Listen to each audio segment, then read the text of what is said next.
Hey guys, it's Amy again from Ara Ara, and I didn't put anything frozen in my eyes. I'm just gonna assume I look fine. I'm gonna be watching this in one sitting, so I'm not gonna care what I look like. So I know we said last episode that Kotaro is really mature and that he was forced to mature because he lives alone. Now, I just feel like I should clarify that just because you do have a mature kid, it's not necessarily a bad thing. I hope that's not what you understood from that. I myself was a very mature kid. I remember trying to fend for things on my own. I tried to take responsibility for a lot of things in school, and like if my parents tried to help me, I would be like, no, don't help me. I want to do it myself. I want to know how to do this myself. I spoke at the age of 2. I went to kindergarten at, I don't know, 2.5, 3. I was in the first grade by the age of 5, and one of my best friends has a really smart and mature 6-year-old. And even way before that, like when she was 3 or 4, she was just, wow. You know, like how in the internet, you would see these posts of like parents or memes, sorry, of like parents saying, oh, my kid said this and did this, and then the comments would be like things that actually happened. But no, yeah, I have witnessed my friend's kid say something very snarky, very sarcastic, very mind-blowing that you wouldn't expect from a kid because she was just that mature, and her perspective about things was is really mature. So yeah, anyway, back to my main point. Just because a kid is mature, it doesn't necessarily mean it's something wrong. Whatever I said was in the context of a kid being forced to mature because of their circumstances. It's not because they chose to be mature, they had to. So it didn't occur out of any choice of their own. So yeah, just wanted to clarify that before starting with episode 2. Anyway, let's go ahead. Let's watch episode 2.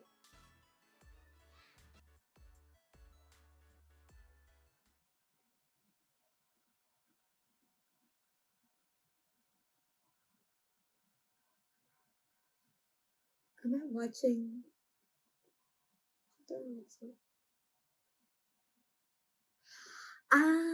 It's Tono Saman. Okay, so the intro is Tono Saman. So I'm gonna guess right now, okay? The episode is a show. That's why this is the intro. We're just gonna be watching Tono Saman this episode. That's how I see this. Where this is going.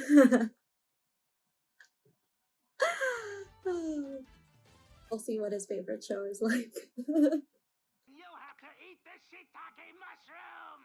Curse you, snitch room! You know I hate shiitake mushrooms!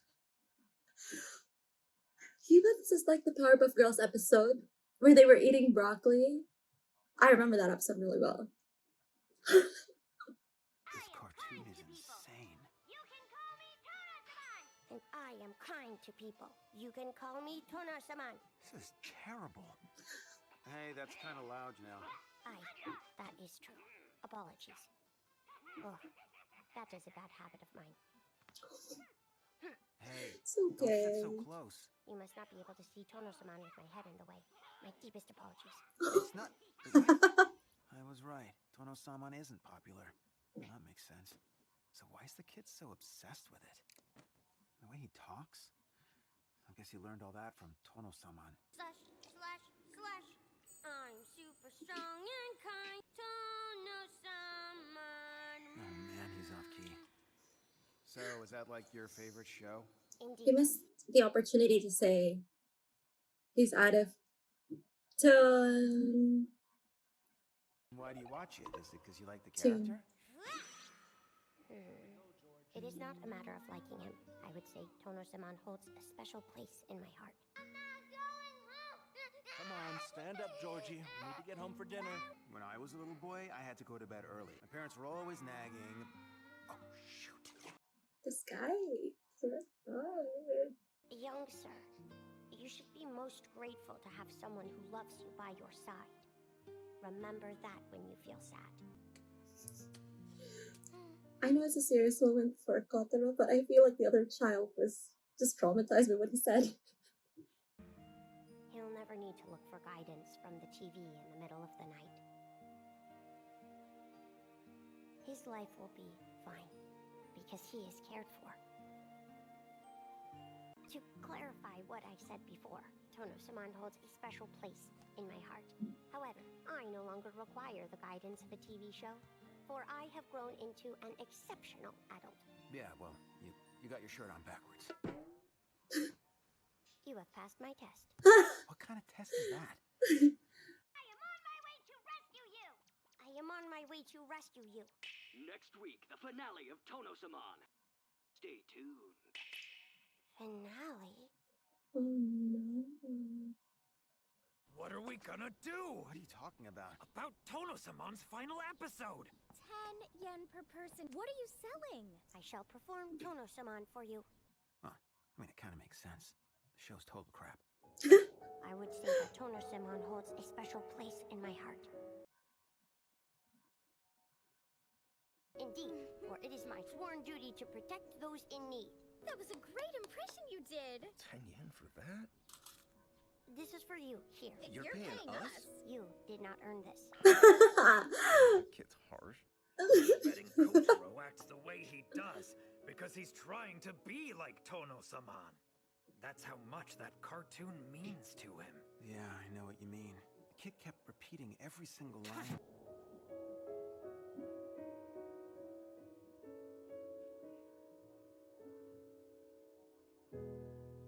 Tono-sama is coming up next!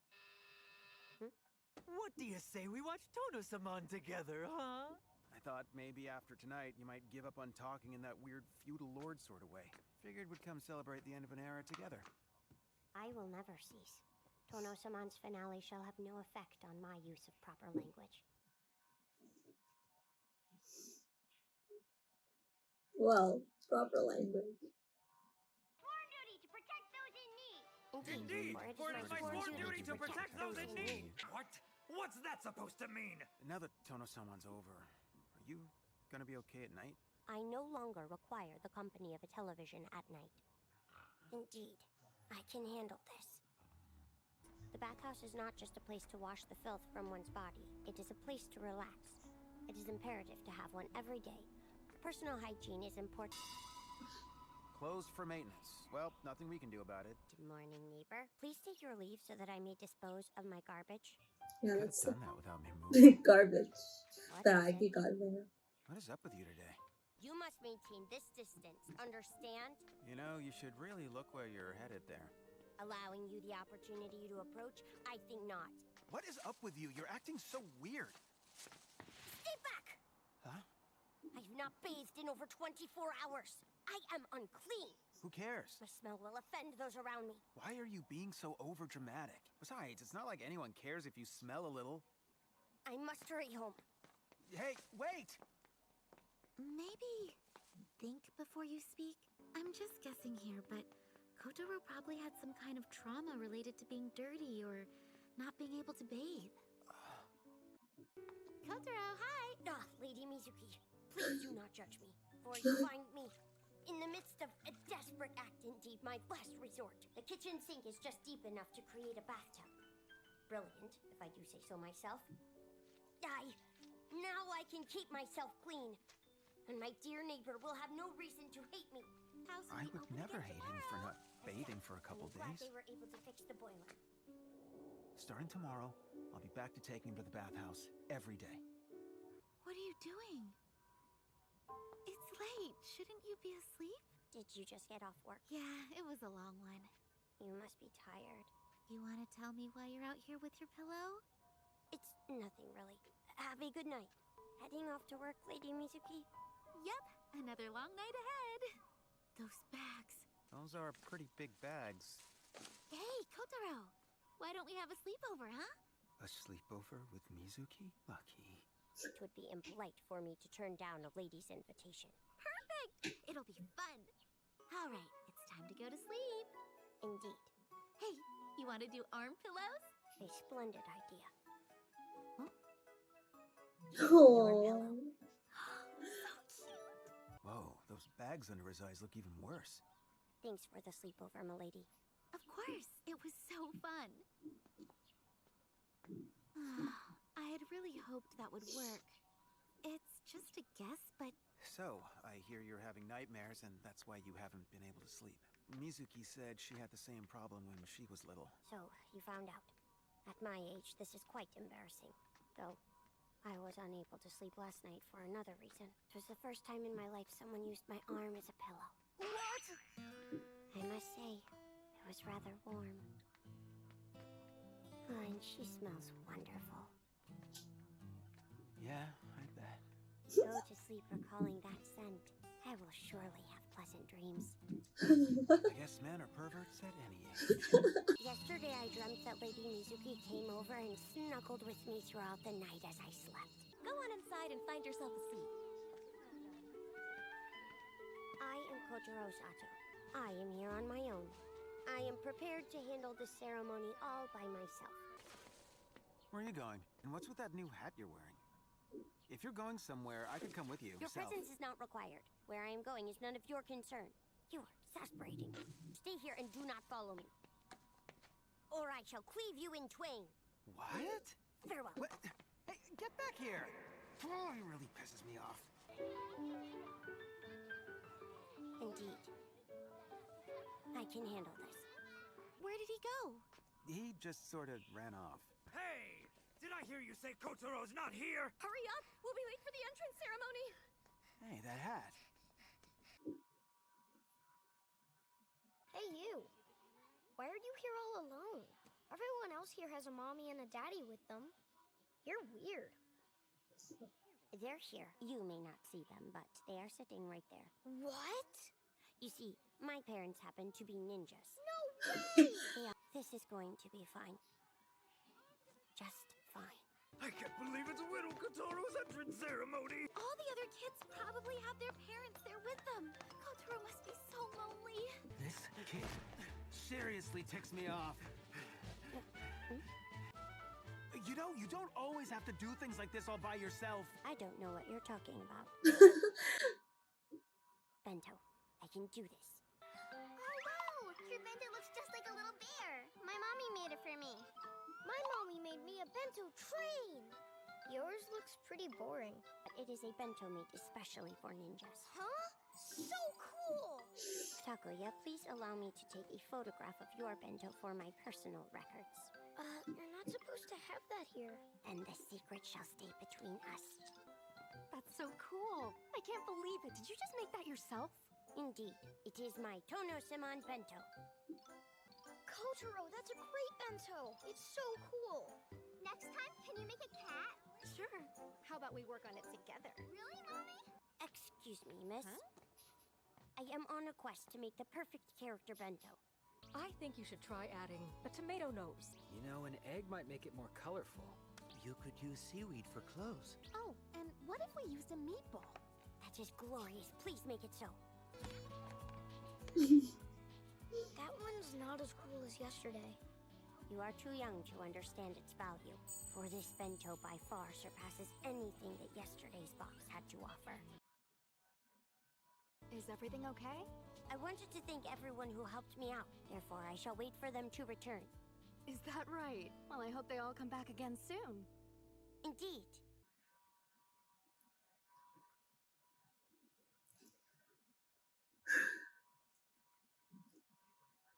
Yeah. Okay. This episode covers a lot. I was pretty shocked because I thought the show is gonna have the typical anime trope. Well, first I thought it was gonna start with Tono-sama. But what I was shocked about was that I thought it was gonna be like a typical anime trope where, okay, it's Tono-sama's final season. We gotta help Kotaro, and then Kotaro gets super viral for giving random people 10 yen for his impersonations. It wasn't that. It was just a normal episode. It just shows us that it was about sharing the things that you love with people selflessly and to enjoy the moments that come with it, even if it means that you have to accept that you've got to move on in the end. And this episode also talks about trauma a little bit. Kotaro is alone, and for whatever reason, it's sort of a hint, I believe, of whatever Kotaro's situation is. Maybe he's a neglected child. Maybe he came from an abusive family, something like that, because clearly, whatever it is that he's going through, he doesn't want people to hate him. And it's sort of like not taking a bath, not being clean was something that was being used against him. I don't know. Or even if it's not, it's just that this idea that if you're not perfect, people will hate you and eventually leave you alone. And it just feels like the kind of thing that he's faced and he doesn't want to face, because now he has people in his life. He can't afford to lose the people in his life. So even if it means not taking a bath for a few days, he can't afford that. He needs to be perfect just to keep everything the way it is. I mean, he already lost Tono-saman very, very recently. Yeah, what I liked about this episode was it was sort of happy because it talks about the value of having people around you, just like the previous episode, but it kind of gets more into that, like simple joys like making bentos, having the first day of school with, that even if you're alone, you're gonna find people who can make up for any of the moments that you've lost. So yeah, and I think Kotaro handled it pretty well initially. Like, oh, you can't see my parents, they're ninjas. He could just make the bento himself, but then he realizes all these little things doesn't have to be done alone. Like, yeah, he could still do it perfectly fine, but he could handle it. He could handle the bento. He could handle the first day, but it's a lot different when you're sharing it with people you value. That's basically it. That's all I have for this episode. Thank you so much for watching. Don't forget to like and subscribe to Ara Ara and hasta la vista Amy. And see you guys next time.